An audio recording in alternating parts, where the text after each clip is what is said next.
안녕하세요. 생생매거진 오늘 황진입니다. 태풍 흰남노에 이어서 난마돌이 우리나라를 스치듯 지나갔습니다만 이 강풍으로 영남 해안 지역에 또 많은 피해가 났습니다. 두 번의 가을 태풍이 지나간 자리, 포항은 주택과 상가 또 여러 시설물 피해가 큰 데다 구룡포읍에서는 검은 피수가 바다로 흘러들어간 흔적까지 발견했다고 합니다. 주민들이 왜 그런 건지 조사했더니 땅속에 산업 폐기물이 묻혀 있었고 여기서 검은 물이 나와서 양식장과 연한 물고기까지 폐사했다는 겁니다. 문제가 된 곳은 지대가 낮아서 경작하지 않는 논밭이었는데요. 한 건설사가 이 지주들을 설득해서 4m 높이로 흙을 쌓아올리는 성토 작업을 했고 여기 다량의 재생골재를 썼다고 합니다. 주민들은 어떤 성분이 땅과 바다를 오염시켰는지 철저한 조사를 촉구하고 있는데요. 눈에 띄지 않고 단속이 미치지 않는 곳에 불법 성토 문제 이번 기회에 꼭 짚고 넘어가야겠습니다. 오늘 시사초점에서는 포항 지역 태풍 피해 복구 상황 또 재난지원금 현실화 문제 얘기 자세히 짚어보겠습니다. KBS 대구 1라디오 생생매거진 오늘 9월 20일 화요일 순서 시작합니다.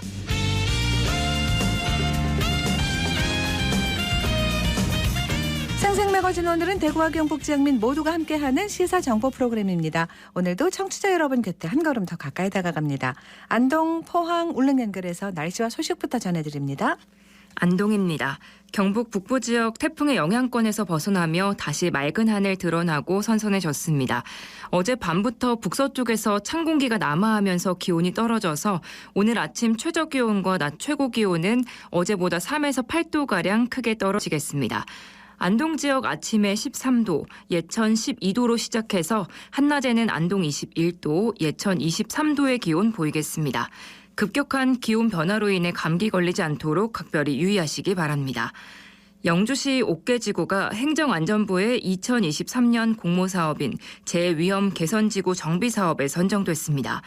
이 사업은 평소 재우려가 있는 지역의 재요소를 차단해 종합적 항구적 재예방을 목적으로 하는 대형 프로젝트 사업인데요.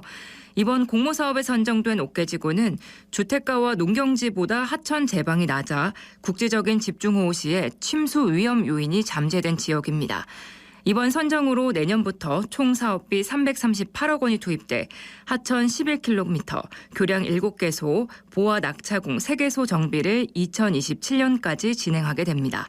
뿐만 아니라 영주시는 지속적으로 지역의 재예방 사업을 발굴하고 추진해 시민들의 안전한 생활환경 조성에 나선다는 계획입니다. 안동에서 전해드렸습니다. 이어서 포항입니다. 태풍의 여운이 아직 남아 있습니다. 오늘 바다의 물결 최고 8m까지 높게 일겠는데요. 당분간 너울성 파도가 계속되겠습니다. 해안가 접근은 자제하시고 안전사고에도 주의하시기 바랍니다.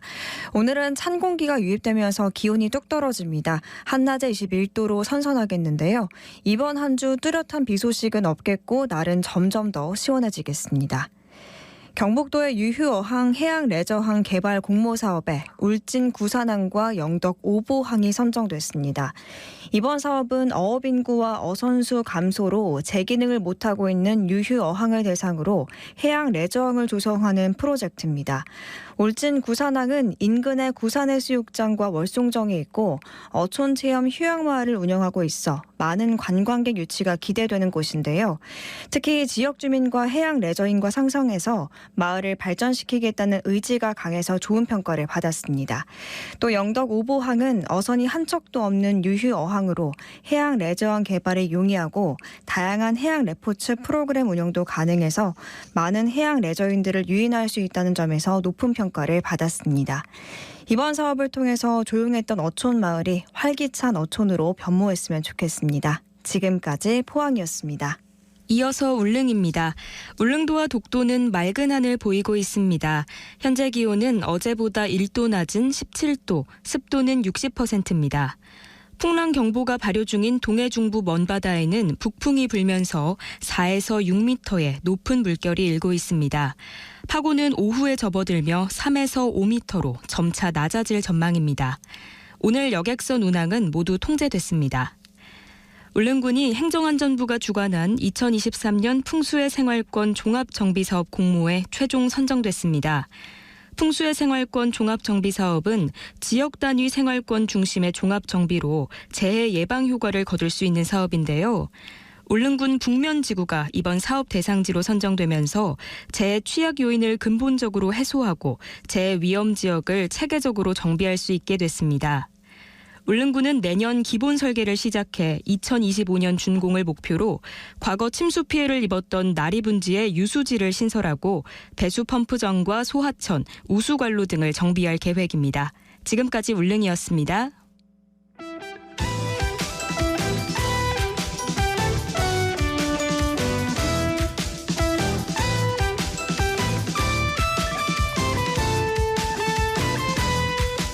네, 오늘을 보는 키워드 뉴스 화요일에는 매일신문 구민수 기자 함께합니다. 어서 오세요. 네, 안녕하세요. 네, 첫 번째 키워드는요. 네, 그리팅맨입니다. 그리팅맨.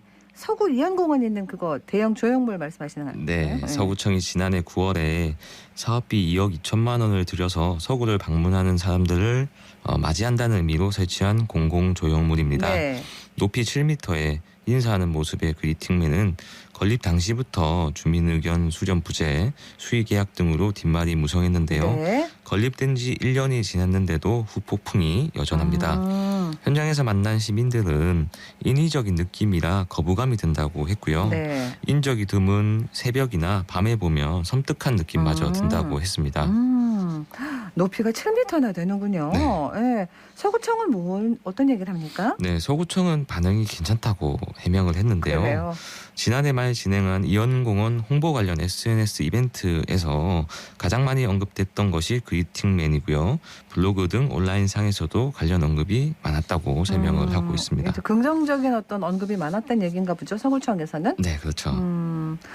근데 이제 얘기가 다르단 말이에요. 그러면 그죠? 맞아요. 다른 얘기가 나오는 건데 이 그리팅맨 설치를 두고 이 공공 조형물이니까 이 네. 실효성이라든가 또 예산 들어가는 문제에 대해서 꼼꼼하게 따져야 되잖아요. 네. 네.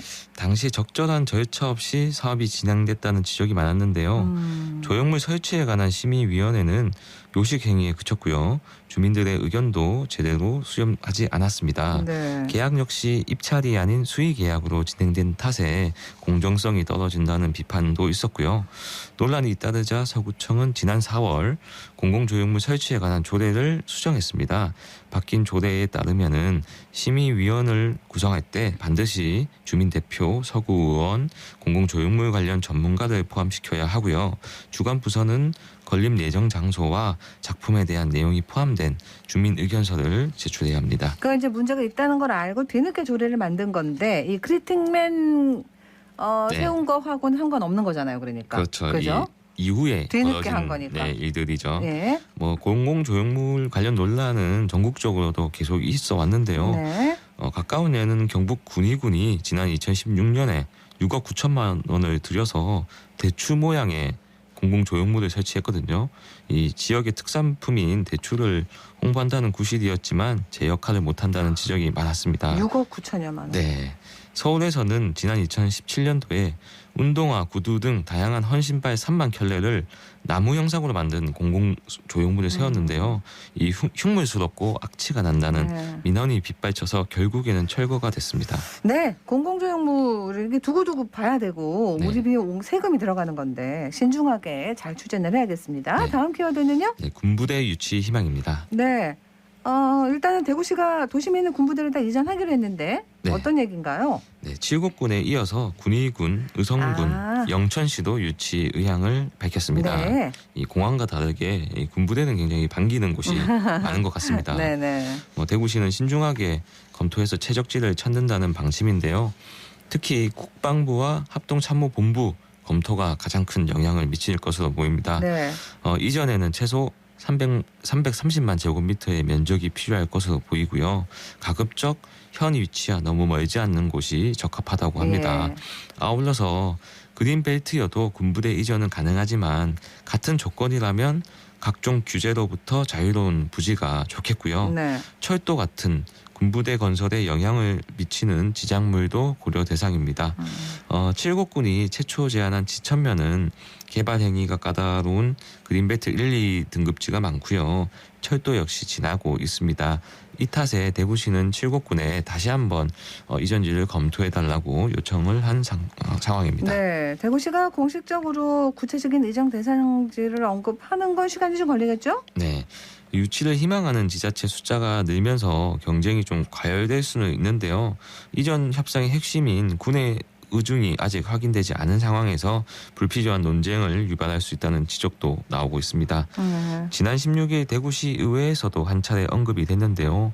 그 홍준표 대구시장은 토지 투기 문제와 도시계획 변경 문제 같은 여러 복잡한 문제가 있어서 합참에 의견을 묻지 않고서는 아직 답변을 드릴 때가 아니다 이렇게 말을 아꼈습니다. 그렇습니다.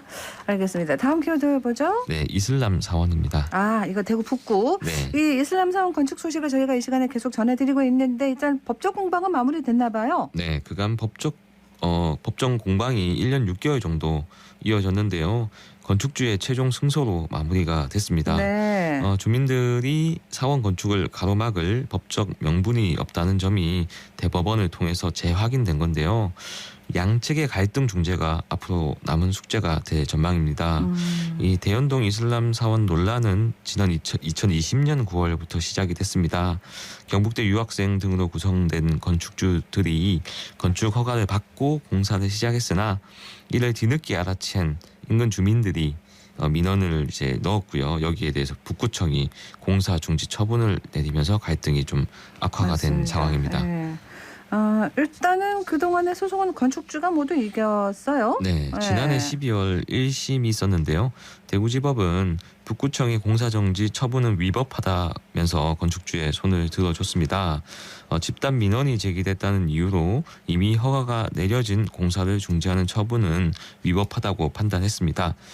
명분을 잃은 북구청은 법무부 지휘를 받아서 항소를 포기했지만 대연동 주민들이 보조 참가인 자격으로 재판을 이어왔고요. 네. 지난 4월 항소심에 이어 대법원에서도 이들의 상고를 기각하면서 법적으로 사원 건축을 막을 방법은 사라졌습니다. 근데 이제 공사 현장 이제 가보면 이 갈등이 더 깊어졌다는 걸 알 수 있다 그러거든요. 네, 맞습니다. 지난달 22일 1년 6개월 만에 공사가 재개됐고요. 이 과정에서 주민들과 충돌을 빚었습니다. 네. 일부 주민들은 형사 입건되기도 했고요. 주민들은 반대 목소리를 계속 낼 계획인데요. 법원이 자국민을 보호하지 않는다고 거세게 반발하는 분위기입니다. 네. 시민단체는 판결대로 좀 갈등을 중재해야 한다고 입을 모았고요. 일단 북구청의 공사 중지 처분이 갈등을 키웠다고 지적을 했습니다. 주민들도 폭력을 통해서 공사를 막는 것은 자제해야 한다고 언급했습니다. 네, 구청의 어떤 적극적인 조정과 대화, 그러게요. 타협이 절실한 순간입니다. 네, 알겠습니다. 다음 키워드는요. 네, 반도체 학과입니다. 반도체 학과. 네. 내년 지금 대학 수시 입학 원서 접수는 끝났는데 네. 반도체 학과는 어떤가요? 네, 반도체 관련 학과가 내년도 신입생 수시 모집에서 인기를 끌면서 전국적으로 경쟁률이 전년도보다 많이 상승했다고 합니다. 전국에 반도체 관련 학과가 약 30곳 정도 있는데요. 이 가운데 신설 학과가 10곳이라고 합니다.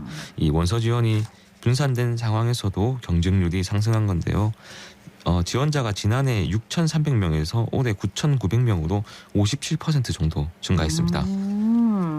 이게 수도권하고 지역별로 경쟁률 차이는 있고요? 네, 지역별로는 서울과 경기, 비수도권 모두 평균 경쟁률이 높아졌는데요. 네. 서울권이 한 18대 1로 좀 높았고요. 경기권은 6.8대 1에서 8.6대 1로 늘었고요. 비수도권은 3.8대 1에서 5대 1로 개선이 됐습니다. 네. 대구 경북에선 올해 신설된 포항공대 반도체 공학과가 40명 모집에 288명이 지원해서 7.2대 1의 경쟁률을 보였습니다. 네. 비수도권 반도체 관련 학과 15곳 가운데서 경상국립대가 9.1대 1로 가장 높았고요. 상명대, 한경대가 그 다음으로 높은 수준이었습니다. 이제 이렇게 반도체 분야가 대학 신입생 받아보면 경쟁률도 막 높고 하면은 네. 지역의 또 학과 신설이나 교과 과정 이런 거에도 속도를 내고 좋은 게 영향이 있겠네요. 네. 대구 가톨릭대가 내년 중에 기존의 전자공학부를 반도체 대학으로 개편을 하고요. 네. 2024학년도부터 신입생을 모집할 계획입니다. 대구대는 올해부터 3년간 전자전기공학부의 반도체 산업 특성에 맞는 학부 전공 과정을 운영할 계획이고요. 네. 경북대는 내년도부터 대학원 과정을 개설할 예정입니다. 네. 연간 400명 이상의 반도체 전문 인력을 배출할 계획이고요. 졸업 후 취업이 보장되는 반도체 계약학과도 추진하고 있습니다. 네, 알겠습니다. 자, 다음 키워드 마지막 키워드 되겠어요? 네, 흰 구두입니다. 흰 구두, 하얀 구두요? 예. 무슨 소식이에요? 네, 어제 SNS를 달군 키워드인데요. 강제추행 위기를 느끼고 신고 전화를 건 피해자의 상황을 경찰이 빠르게 눈치채고 구조한 사례가 알려지면서 주목받고 있습니다. 네. 이때 등장한 것이 흰 구두인데요. 네. 네, 경찰청이 어제 SNS에 올린 걸 보면요. 지난 5월 새벽 4시 30분쯤 112로 걸려온 신고 전화 녹취록을 영상으로 게시를 했거든요. 네. 이 영상 속 신고자인 여성이 어디야? 라면서 마치 친구에게 전화하듯 떨리는 목소리로 말을 시작을 하는 장면이 나옵니다. 그 이런 얘기 몇 번 네, 보는데 맞아요. 이거 전화를 받는 분의 어떤 감이 정말 중요한 건데, 그죠? 그렇죠. 어떻게 알아챘을까요? 예, 신고자가 나 지금 삼덕 119 안전센터 건너 택시 잡고 있어. 흰색 구두 신고 있어서 발이 아파. 이렇게 자연스럽게 네네. 위치와 복장을 설명했고요. 경찰은 신고자가 위험한 상황이라는 점을 눈치채고 지금 바로 출동하겠습니다라고 말한 뒤 통화를 종료했습니다. 네. 이 통화 직후 출동한 경찰이 피해자와 함께 있던 가해자를 즉시 검거했습니다. 이거 신고 전화하신 분이랑 전화 네. 받은 분이랑 네, 이게 호흡이 완벽했네요. 아주, 네, 좋았습니다. 네네. 네, 이 경찰청은 이제 앞으로도 이제 음성 없이 좀 위급 상황을 알릴 수 있는 112 똑똑이라는 캠페인을 좀 벌이고 있는데요. 네. 예, 요거는 이제 위급한 상황에서 경찰관의 안내에 따라서 버튼을 누르면 상황을 알릴 수 있는 새로운 신고 방법입니다. 112 똑똑 똑똑. 예, 예. 13일부터 이번 달 네, 운영을 하고 있다는 얘기죠. 네. 이거는 좀 많이 알려야 되겠습니다. 이런 게 있다는 걸. 오늘 여기서 마무리하겠습니다. 고맙습니다. 네, 감사합니다. 화요일 키워드 뉴스 매일신문 구민수 기자와 함께했습니다.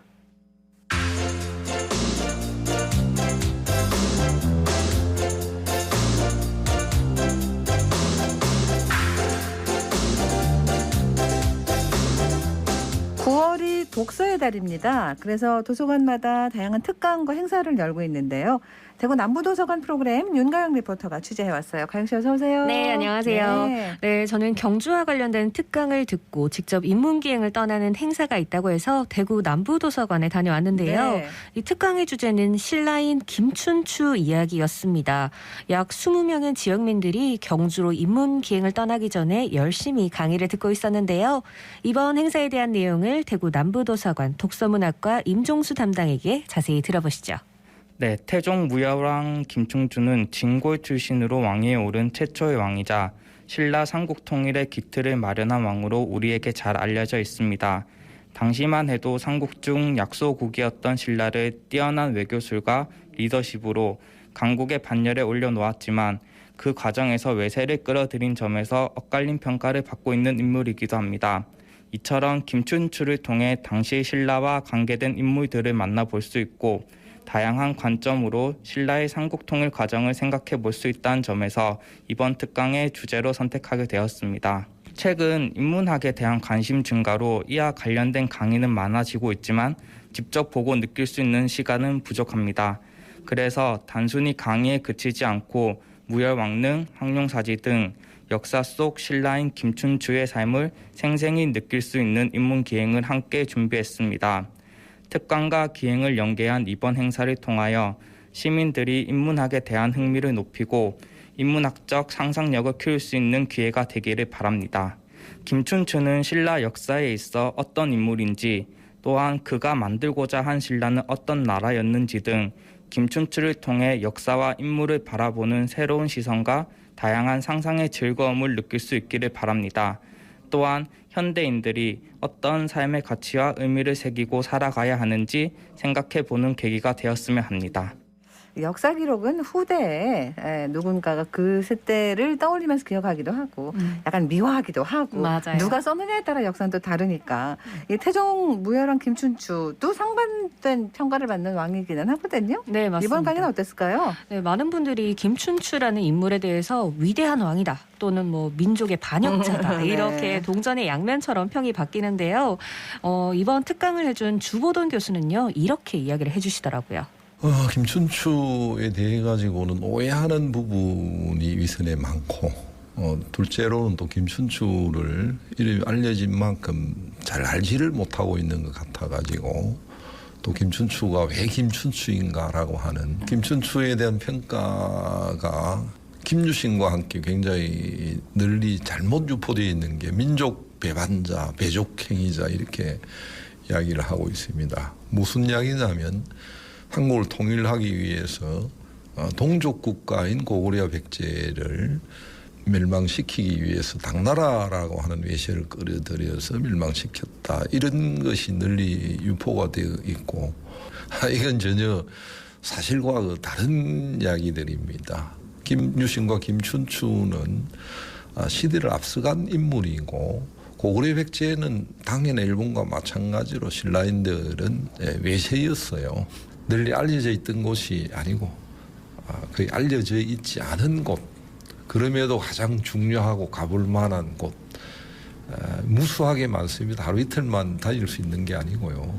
천년의 흔적이 남아있기 때문에 이제 답사 현장은 위선 황룡사지로부터 이제 출발을 하는데 이건 거기 황룡사라고 하는 절이 없기 때문에 황룡사를 그냥 모르고 다 지나갑니다. 그런데 그건 굉장히 엄청나게 많은 수수께끼와 문화적 기반, 역사를 간직하고 있는 곳이고요.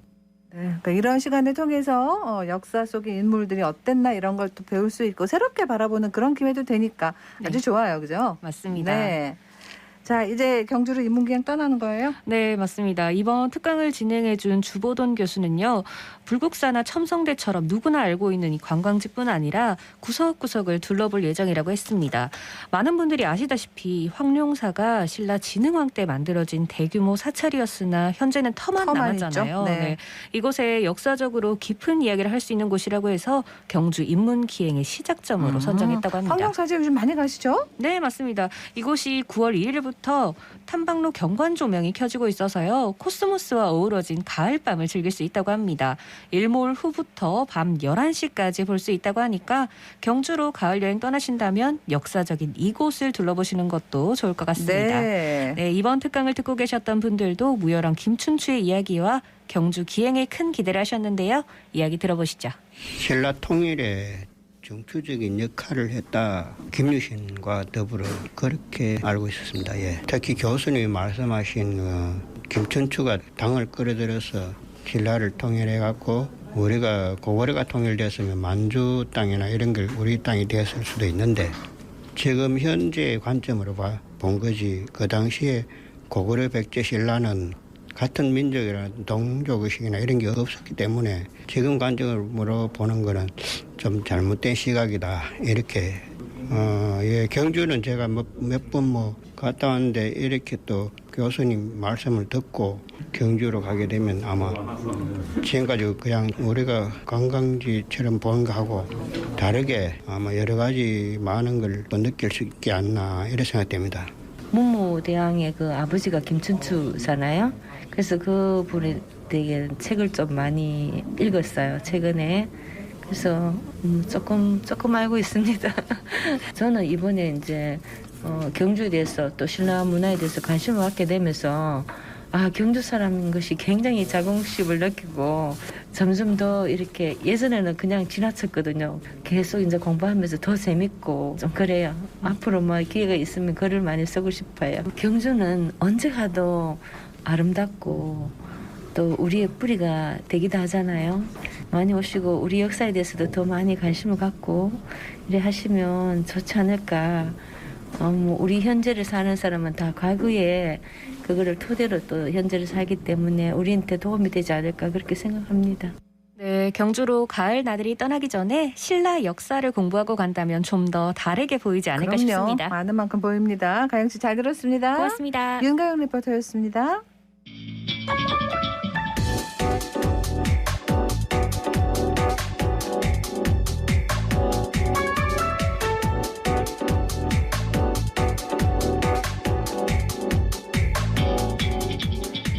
묻고 듣고 생각과 마음을 나누는 방송. 지금 여러분께서는 대구 경북을 보고 듣는 생생 매거진 오늘을 함께하고 계십니다.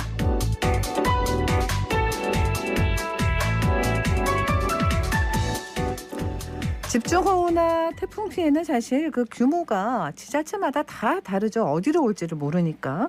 그리고 그 지자체에 있는 시설물을 관리하는 여건도 또 지자체마다 다 다릅니다. 그런데 중앙정부의 지침은 일괄적이거든요. 그러다 보니까 피해 복구 현장에서는 이래저래 부족한 것들도 많고 얘기도 많이 나와요. 이번 그 흰남노와 난마돌이 지나간 포항 상황 오늘 얘기를 들어보기 위해서 두 분을 연결할 텐데 먼저 포항시 안전총괄과 김우현 팀장 전화 연결합니다. 안녕하세요. 네, 안녕하십니까. 네. 안전총괄과 사회재난팀장 김호연입니다. 수고하십니다. 예, 자, 난마돌이 이번에 지나갔는데 포항에 미친 영향이나 피해는 어땠습니까? 예, 지금 우리 시에서는 제11호 태풍 흰남노로 인해 막대한 피해를 입어 긴급히 지방 하천, 소하천, 도로 등 공공시설과 사유시설 응급복구가 거의 맞춰가는 상황에서 제14호 태풍 난마돌이 난마돌 발생 예보가 있어 우리 시는 포항시장 주재로 2022년 9월 18일 11시에 포항시 관내 20여 개소의 유관기관과 선제적으로 긴급 대책 회의를 개최하여 포항 기상관측소장으로부터 태풍 방향 등 기상 현황에 대해 설명을 들은 후에 태풍 사전 대비와 재발생 시 유관기관과의 상호 협조 등에 대해 의논하였습니다. 그리고 제11호 태풍 흰남노에 같은 지하 주차장 인명 피해 같은 유사한 사고가 발생하지 않도록 수시로 안내 방송 등을 하였으며 월파에 대한 피해 예방을 위해 해안가 저지대나 산사태 위험 지구에 거주하는 주민들을 대상으로 긴급히 마을회관이나 고지대로 대피하도록 하였습니다. 그래서인지 유비무환이라는 말이 있듯이 철저한 대비 덕분에 다행히도 제14호 태풍 난마돌이 우리 시에 가까워질수록 세력이 약화되어 태풍으로부터 피해는 거의 발생하지 않아 제11호 태풍 흰남으로 인한 응급 복구를 마무리에 집중하도록 하게 되었습니다. 네, 고생하셨습니다. 제가 지금 이제 그 팀장님 세 번째 질문으로 갈 건데요. 예. 예, 이제 응급 피해 복구가 일단 어느 정도 된 곳도 있고, 근데 아직 미처 그 복구를 못하는 곳들도 있을 거란 말이에요, 그죠? 예. 네, 지금 현재 상황은 어떻습니까? 예, 태풍으로 인한 피해를 입은 공공시설과 사유시설에 대해서 해병대 제1사단과 도청, 경북 각 지자체, 봉사단체 등으로부터 굴삭기, 덤퍼트럭 등 수많은 장비와 인력을 지원받아 지방 하천, 소하천, 도로 등 공공시설과 가정집, 사유시설 등의 응급복구는 거의 마무리에 이르렀습니다. 네, 다행입니다. 특히 남구 장지면에 장기천과 대화천의 제방이 붕괴되어 도로 통행이 불편하였으나 군 병력과 도청 등의 지원으로 지금 현재 복구가 완료되어 주민 불편이 지금 없는 도로 개통이 완료되어 주민 불편이 없습니다. 지금요. 네, 팀장님. 냉천이 범람해가지고 이번에 그 흰남노 때 엄청나게 피해를 입었잖아요. 예. 그 냉천 쪽은 지금 어떻습니까? 네, 지금 냉천 주변에 2차 피해를 막기 위해 하천의 퇴직토 제거와 함께 태풍 흰남노가 통과하는 과정에서 폭우 때문에 하천으로 유입된 토사와 진수시설, 운동시설 등 물 흐름을 방해하는 시설물을 경북도청에서 철거하였고 우리 시는 태풍 흰남노가 지나간 후에 9월 6일부터 현재까지 굴삭기 580대, 점포 516대 등을 투입하여 제방 보강 및 하상 정비를 작업을 하고 있습니다. 알겠습니다. 팀장님, 예, 예. 지금 저 이재민이 많이 발생했는데 흰남노 때문에요. 예, 예. 이재민들 얼마나 되시는지, 어디 계시는지, 또 이렇게 뭐 어떻게 지내시는지 좀 얘기해 주실래요? 아, 예, 예.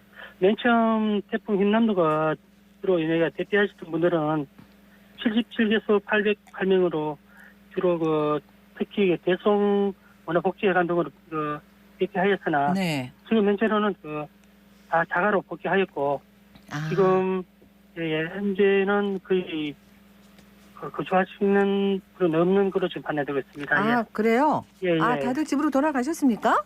예, 맞습니다. 예. 그렇군요. 그리고 이번에 혹시나 이번에 태풍 남마돌로 인해 가지고 혹시 영향이 있을까봐 좀 대피하신 분들도 특히 그분들은 바닷가 분들이 많았었는데 지금 파도가 좀 올파로 인해 가지고 아직까지 영향이 있어가지고 잠시 피해가 있지만은 곧 다 복귀하실 거로 생각됩니다. 알겠습니다. 제가 또 그 7번 질문으로 가려고 합니다. 팀장님, 일단은 복구라는 게 하루아침에 끝나는 게 아니라 태풍 피해는 그죠? 더 시간이 더 되게 오래 걸릴 텐데 이런 조사나 이런 게 다 끝나야 재난지원금 이런 거 지급할 수 있는 건가요?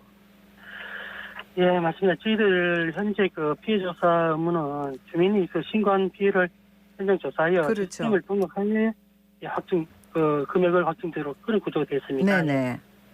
그럼 이제 한참 좀 걸리겠어요, 그죠? 예를 들면 공과금 좀 감면이나 뭐 이렇게 좀 납부 유예하고 이런 것도 있을 거 아니에요? 예, 맞습니다. 예, 이 재난 지역 선포로 인해 가지고 여러 또 혜택이 있긴 있지만은 저희들이 조금 주민들을 좀 저희들을 신속하게 좀 지급드렸으면 좋겠지만은 좀 저희들 시스템상으로 좀 조사가 좀 마쳐야 조사를 마치고 난 후에 순차적으로 재난지원금이 지급됩니다. 조금 이해를 해주셨으면 알겠습니다. 네네. 가급적이면 빠른 시일 안에 지급돼서 도움이 될 수 있도록 해주시면 고맙겠어요. 오늘 여기서 마무리할게요. 말씀 고맙습니다. 예, 고맙습니다. 네, 포항시 안전총괄과 김우현 팀장과 얘기 나눴습니다. 이번에 포항 남구 지역구 의원이죠. 국민의힘 김병욱 의원 전화 연결합니다. 안녕하세요. 네, 안녕하세요. 김병욱입니다. 네, 이번에 흰남노 일단 먼저 와서 너무 고생을 하고 피해가 많았는데 피해 현장 가보니까 어떻던가요? 예, 태풍 피해 직후에 피해 현장을 다 돌아봤는데요. 정말 이 전쟁을 치른 것 같은 그런 큰 피해를 입었습니다. 네. 저희 포항 면적이 서울의 한 1.8배 좀 더 되는데요. 실제로 포항의 절반 이상이 지금 물에 잠긴 셈이거든요. 네. 그러니까 서울만한 면적이 통째로 물에 잠겼다 해도 과언이 아닐 정도로 피해가 매우 큽니다. 예, 여당 차원에서 지원 방안들을 내놓으신 게 있는데 좀 얘기를 해주시죠. 예, 태풍 피해 입은 이튿날 바로 윤석열 대통령님과 행안부 중기부 등 관계부처 장관들이 직접 피해 현장을 방문했고요. 그래서 이튿날 다시 또 바로 포항 그리고 경주를 특별 재난 지역으로 선포를 했습니다. 그래서 이런 정부의 선제적인 조치로 좀 지원을 약속받을 수 있게 되었고요. 또 그 이후로 우리 각 중앙부처, 행안부, 산업부, 중기부, 환경부, 국방부, 교육부 등등 피해를 지원할 수 있는 각 부처의 장관들이 다 또 피해 현장을 다녀갔고, 또 13일에는 국민의힘 소속 국회 산업통상자원중소벤처기업위원회 소속 국회의원들이 현장을 방문해서 시장이라든가 기업들의 피해 상황을 또 확인하고 갔습니다. 그래서 포항이 전체적으로는 이게 특별 재난 지역으로 선포가 되었지만 우리 철강공단 내에 있는 포스코를 비롯한 기업들을 피해를 입은 기업들을 지원하기 위해서 산업위기 선제 대응 지역으로 조속히 또 이렇게 산업부가 지정을 해주도록 그렇게 촉구하고 있고 곧 될 것으로 기대하고 있습니다. 네. 집 안에 지금 피해도 너무 많고 해가지고요. 이게 싹 지금 고치려면은 진짜 시간도 돈도 너무 많이 들 텐데 일단은 도배 비용만 350만 원이 넘는데 정부 지원금이 200만 원밖에 안 된다. 침수 지역 주택 피해 주민들이 얘기를 하신 거가 있거든요. 답답하다고. 맞습니다. 이런 기준도 좀 현실을 반영해야 되겠어요, 그죠?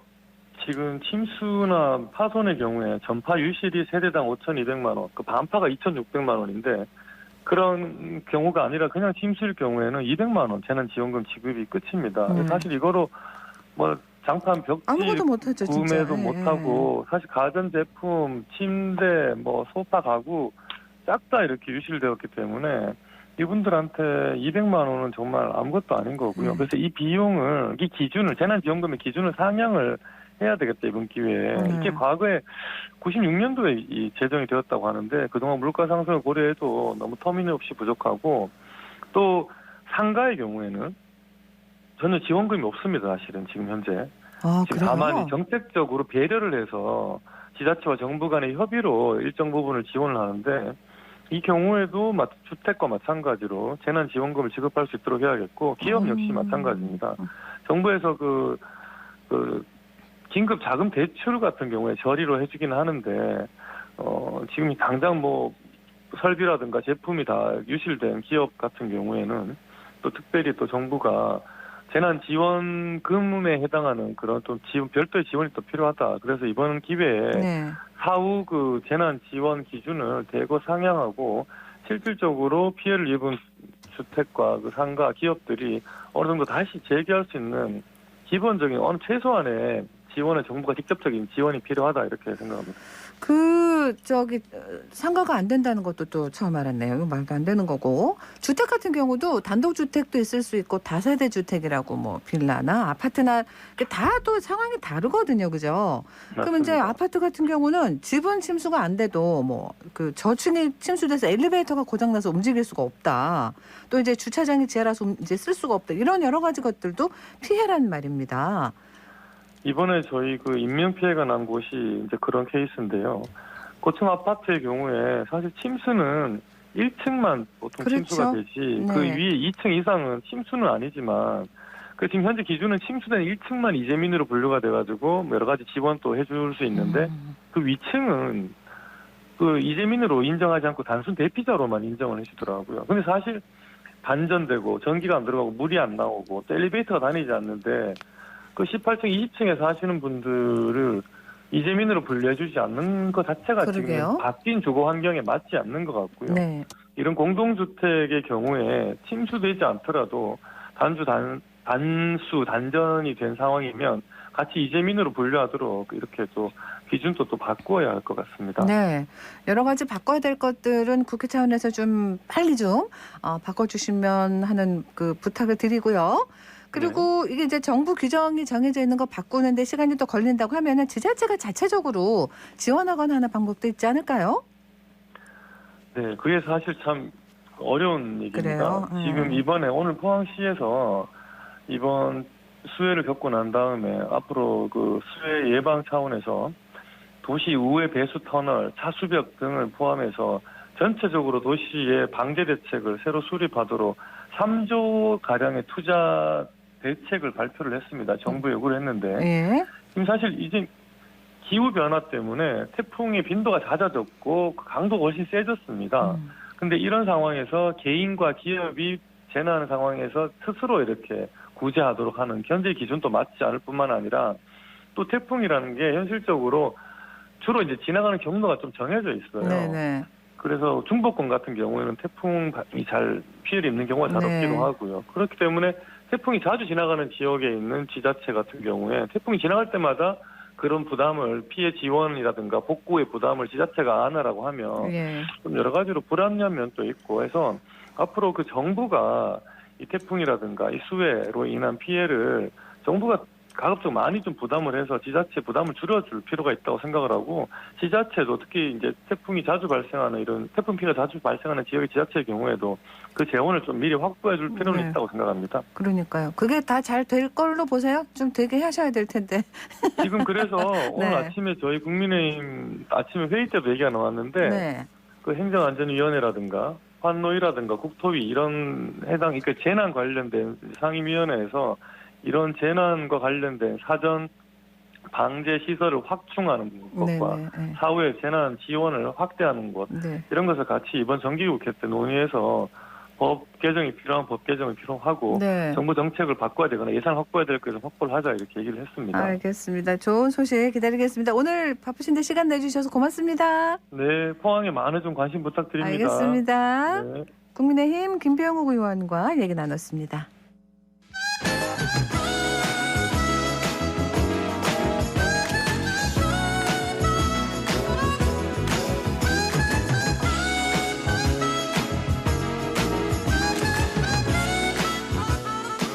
네, 11시 44분 지났고요. 어쨌든 경제 대구 한의대학교 통상경제학부 송원배 겸임교수와 함께합니다. 어서 오세요. 네, 안녕하세요. 자, 오늘 전세 시장에 대한 얘기를 좀 해주십니다. 정부가 최근에 임차인 재산보호, 주거안정 지원을 위해서 전세 사기 피해 방지 방안을 발표를 했는데, 이 전세 시장이 불안하다 보니까 그 주택도시보증공사 전세보증금 사고 발생 건수도 꽤 늘었고요. 네. 많이 늘었죠. 네, 임대인이 전세금을 세입자에게 돌려주지 못할 경우 전세 보증금 반환을 가입한 세입자는 이제 보험사로부터 이제 대신 돌려받게 되는데요. 네. 주택도시보증공사의 보증 사고 건수가 2016년에 27건에서 네. 작년에는 2,800건으로 무려 100배나 증가했습니다. 와. 예, 보증 사고 금액도 보면은 21년은 5,790억 원으로 피해액이 급증했고요. 네. 올해 8월까지도 벌써 한 5,400억 원인데 연말까지 가면 피해액은 더 커질 것으로 보입니다. 그런데요, 전세 사기 피해는 청년과 신혼부부가 이제 다수를 차지하고 그럴 있는데 거라고 짐작이 되네요. 네, 2030 세대의 사고 금액이 전체의 자그마치 68%를 차지하고 있습니다. 그러니까 이제 부동산 거래한 경험도 별로 없고 잘 모르고 하니까 피해가 많을 수밖에 없겠다 싶습니다. 일단은 이게 공사에서 집계한 게 이 정도면은 우리가 모르는 안 보이는 거는 더 많을 것 같은데. 네, 맞습니다. 주택도시보증공사의 이제 전세 보증금 반환 보험 제도가 2013년도에 도입이 되었고요.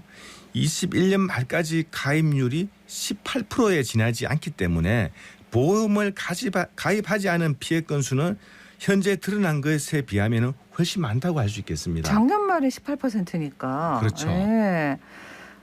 깡통 전세 얘기가 그래서 나오지 않습니까? 네. 정부 대책도 얘기 좀 해주시죠. 우선 깡통 전세 예방책을 보면 이 계약 주체 간의 부동산 가격 정보 비대칭이 이제 발생하고 있습니다. 결국 이제 적정 전세 가격이냐 또는 아니면 매매 가격이 정상적이냐 이걸 따져봐야 되는데 악성 임대인까지 있어가지고 이제 위험 거래를 판단할 수 있는 정보가 부족하고 임차인이 전세 피해 위험에 이제 쉽게 노출되고 있지요. 네. 그래서 이제 개별 임차인이 확인하기 번거로운 부분도 있고 또 신축 빌라의 시세나 악성 임대인 명단 등을 정보 자체가 없습니다. 그래서 정부에서는 이제 전세 계약 시에 확인해야 할 주요 정보들을 한눈에 이제 제공하는 자가진단 안심 전세 앱을 이제 구축하여 배포할 예정인데요. 네. 이제 주요 정보가 이제 임차인의 입주 희망 주택의 적정 시세, 또 이렇게 고의적으로 악의적으로 하는 악성 임대인의 명단, 네. 또 이런 불법을 자행하고 있는 공인중개사의 등록 여부, 또 등록 임대 사업자의 임대 보증 가입 여부를 이제 확인해가지고 이거를 의심 매물인지 또는 아닌지 위험 정보를 이제 사전에 판단하고 계약 여부를 이제 결정하게 됩니다. 네. 그래서 이제 우리가 또 건조조건 설정이 되어 있는지 계약 시에 이제 필요 정보를 확인할 수 있게 하고 전입 신고와 확정일자 등의 후속 조치에 이제 필요한 사항을 안내하는데 네. 이 앱은 내년 1월달에 놓을 예정이라고 합니다. 근데 이제 이렇게 또 하더라도 이게 100% 차단할 수 있을까라는 생각은 들거든요. 네, 쉽지 않겠죠. 네. 주택도시보증공사에 보증 가입을 했다면 이제 신축 빌라 등 시세 파악이 어려운 주택은 실제보다 이제 높게 부풀려서 깡통 전세 계약을 유도하는 사례가 있습니다. 그래서 임차인은 전세가와 매매가가 같더라도 보증 가입을 통해서 보증금 보호가 가능하기 때문에 임대인은 깡통 전세 계약 체결 요구를 승낙할 가능성이 높은 실정인 거죠. 네. 그래서 이제 개선 사항은 뭐냐면은 이렇게 하지 못하도록 적정 시세가 반영되도록 의뢰인과 감정평가사 간에 결탁이 없도록. 그래서 감정평가 시에는 감정평가사 협회가 추천제를 활용하고 공시가 적용 비율의 현실화율을 통해서 강화하기로 하였습니다. 그 세금 체납은 세입자가 확인할 수가 없는 부분이라고 하잖아요. 그래서 피해를 사실 많이 보기도 하고 그렇습니다. 네, 지난 시간에도 이제 세금 체납 건으로 이제 여러 가지 이제 피해 사례를 말씀을 드렸습니다만은 이런 세금 체납과 선순위 세입자 보증금을 임차인은 임대인의 협조 없이는 이제 확인할 수가 이제 없는 사항이었죠. 이번 개선을 통해 가지고 선순위 권리 관계에 대한 확인 권한을 임차인에게 이제 부여해주고 있습니다. 계약 전에 임차인이 체납 사실 또 선순위 보증금의 확인을 요청하는 경우 임대인이 해당 정보를 이제 반드시 제공해야 되고요. 이 부분은 주택 임대차 보호법 개정을 통하여 이제 명문화시킬 겁니다. 네. 또한 이제 중개사법 개정을 통하여 정보 요청 권한과 이제 제공 의무를 공인중개사 설명 의무 대상에 포함해서 임대차 표준 계약서에 이제 반영키로 이제 한 거죠. 네. 그러면 이제 우리가 부동산 계약할 적에 공인중개사로부터도 확인 설명을 들을 적에 보다 세금 체납이라든지 이런 것들도 공인중개사가 더 자세하게, 꼼꼼하게 네네. 챙길 수가 있겠죠. 예. 또 추가로 이제 계약 후에는 임차 개시일 전까지 시간이 남아 있지 않습니까? 네. 이 기간에도 임차인이 임대인 동의 없이 미납 세금을 이제 확인할 수 있도록 국세징수법 또한 개정 발의키로 하였습니다. 발의하기로 했다고 하니까 이것도 시간이 걸릴 것 같은데 빨리 좀 개정해서 정해져야 되겠습니다. 그 밖에 네. 또 어떤 대책들이 있어요? 현재 주택 임대 사업자의 임대 보증금 보증 가입이 의무화되어 있습니다. 네. 우리가 이제 원룸 같은 걸 가지고 있으면은 주택 임대 사업자를 이제 가지고 있는 거거든요. 네. 그러면은 이거를 정부에서는 보증 가입 의무화 시켜놓고 있는데 아직도 이 부분이 있어도 임차인의 보증 가입 여부 확인이 어렵고요. 미가입 사업자도 다수 이제 발생하고 있는 문제가 있습니다. 앞으로는 임대인이 보증에 신청할 경우 임차인에게 통보하고 보증 가입 의무 준수 여부도 이제 상시 점검키로 하였습니다. 네. 이제 또 하나는 공인중개사의 시장 감시 기능을 확대했는데요. 전세 사기 의심 매물이나 이런 게 이제 시장에서 자발적으로 신고가 미흡했기에 앞으로는 신고 시에 포상금 지급을 하기 위한 공인중개사법도 개정하기로 하였습니다. 직접적인 피해 구제책이 있어야 될 텐데 그런 방법들도 나왔습니까? 네, 현재는 이제 이게 담보 설정 순위에 관계없이 임차인 보증금 중 일정 금액은 우선하여 이제 변제되도록 하는 최우선 변제 금액을 이제 설정 운영 중에 있는데요. 네. 서울에는 이게 최우선 변제가 5천만 원, 광역시는 2,300만 원, 기타 지역은 이제 2천만 원입니다. 그 금액이 참 현실성이 좀 없다 싶잖아요. 그렇죠. 그죠? 이제 앞에서 이제 설정이 있어서 돈을 다 깎고, 떼이더라도 네네네. 요 돈만 우선적으로 이제 한다는 얘기인데 정부에서는 이제 최우선 변제 금액을 높이기 위해서 주택 임대차 위원회 심의를 거쳐 가지고 시행령을 이제 개정키로 했고요. 네. 또 하나 이제 중요한 사항이 있는데 임대차 계약 직후 주택을 매도하거나 건저당을 설정하고 보증금을 이제 편취하는 사례를 막는 대책도 나왔습니다. 네. 예전에는 오늘 이제 임대차 계약을 해도 이 대항력이 이길 그 다음 날 발생하기 때문에 요 시차 간의 문제가 발생을 했는데 그래서 이제 임대차 표준 계약서에 임대인의 담보권 설정 가능 시점 등을 계약서 특이하게 명시하고 이제 임대인은 매매 건저당권 설정 금지와 위반 시에 계약 해지 가능과 임대인은 임차인에게 손해배상하여야 한다는 표준 계약서의 이 특약을 제시를 합니다. 그 임차인 중에 보증금 반환 보험에 가입하지 않은 경우가 아까 82%나 된다. 지금도 여전히 그렇다는 거잖아요. 올해도 만약 가입을 안 했다는 얘기신데 그럴 경우 전세 사기 피해를 받으면 어떤 방법이 있을까요? 네, 이게 진짜 보증 가입에 했는 게 18%밖에 안 되기 때문에 네. 82%는 지금 이런 사기 피해에 그대로 다 노출되어 있는 거죠. 그래서 이제 전세 사기 피해자는 적절한 이제 법적 대응 방안이나 자금 조달 방안 등을 알지 못해 이제 신속한 자력 구제가 곤란하였습니다. 그래서 이제 또 지원을 위한 창구가 있다 하더라도 일부 시민단체나 지자체 등에서 단순 법률 상담 위주의 이제 피해 지원 서비스였다면 이번에 이제 개선되는 내용은 주택도시보증공사 내에서 전세 피해 지원센터를 설치하기로 했습니다. 여기에서 이제 금융 서비스, 임시거처, 또 임대주택 입주와 법률 상담 등을 이제 원스톱으로 제공하기로 하였습니다. 그렇군요. 실질적인 피해 구제가 가능할까요? 보증금을 이제 돌려받지 못한 임차인은 주거 이전을 위한 자금 조달이 굉장히 어려웠습니다. 이에 이제 정부는 전세 사기 피해 임차인을 대상으로 주택도시보증기금에서 가구당 한 1억 6천만 원을 이제 대출을 이제 지원하기로 하였고요. 최대 10년 동안 연 1%의 이제 저리 긴급 자금 대출을 받을 수 있도록 하였습니다. 네. 그리고 이제 전세 피해 자금을 보존할 수 있는 보증 상품이 있었으나 가입률이 18%로 이제 저조한 사항이죠. 네네. 그래서 정부에서는 전세 사기 노출 위험이 이제 상대적으로 큰 청년과 신혼부부 등에 대해서는 보증료를 이제 추가 지원해서 보증 가입을 유도시킬 예정입니다. 네. 전세 사기가 너무 많고 피해가 또 너무 크고 막 그러다 보니까 시장에서 그래서 차라리 월세 하겠다 이런 분들도 많다고 하거든요. 진짜 좀 꼼꼼하게 살펴보는 것밖에 방법이 없나 싶습니다. 네, 아직도 이제 전체 가구의 42%가 이제 무주택 가구입니다. 이 부동산 업계에서는 이제 전세가율이 80%를 넘으면 깡통 전세 위험이 크다고 이제 우리가 얘기를 하고 있죠. 네네. 이 세입자가 이제 접근할 수 있는 정보가 늘어난 만큼 또 위험을 회피할 가능성이 커진다고 보는 것이 정부의 시각이지만 그럼에도 세입자가 직접 확인해야 한다는 것은 달라지지 않습니다. 네. 임대차 계약 시에 보다 이제 꼼꼼하게 살펴보시고 또한 예측 불가능한 사기 피해를 예방하기 위해서 전세보증금 반환보험에 꼭 가입하셨으면 좋겠습니다. 전세보증금 반환보험 꼭 좀 기억을 해야 되겠습니다. 오늘 여기서 마무리할게요. 고맙습니다. 네, 감사합니다. 네, 어쨌든 경제 함께했습니다. 교통정보입니다. 네, 먼저 시내도로입니다. 국채보상로 위로 동신교에서 MBC 내거리 구간은 소통 원활하고요. 이 구간을 제외하고는 무열대 내거리부터 용산 우체국 내거리까지 서행 흐름 보입니다.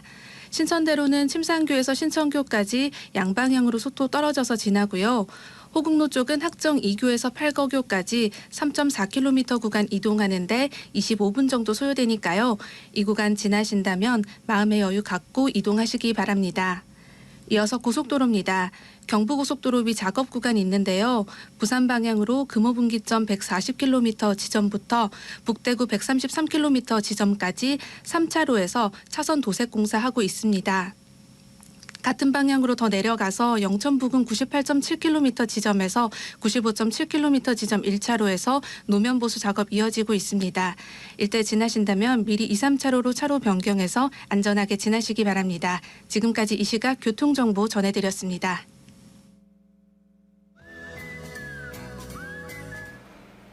네. 대구에서는 처음으로 학교 밖 청소년 진로 박람회가 오늘과 내일 대구 창조경제혁신센터에서 열립니다. 지난해 대구에서는 1,200여 명이 학업을 중단했다고 하는데요. 꿈꾸고 도전하고 그래서 새로운 길을 찾아갈 수 있도록 이런 행사를 마련했다고 하거든요. 무엇보다 학교 밖 청소년들을 보는 우리 지역사회 인식이나 시선이 달라지는 계기가 돼야겠다 그런 생각을 합니다. 9월 20일 화요일 생생매거진 오늘 여기까지입니다. 함께해 주신 여러분 고맙습니다.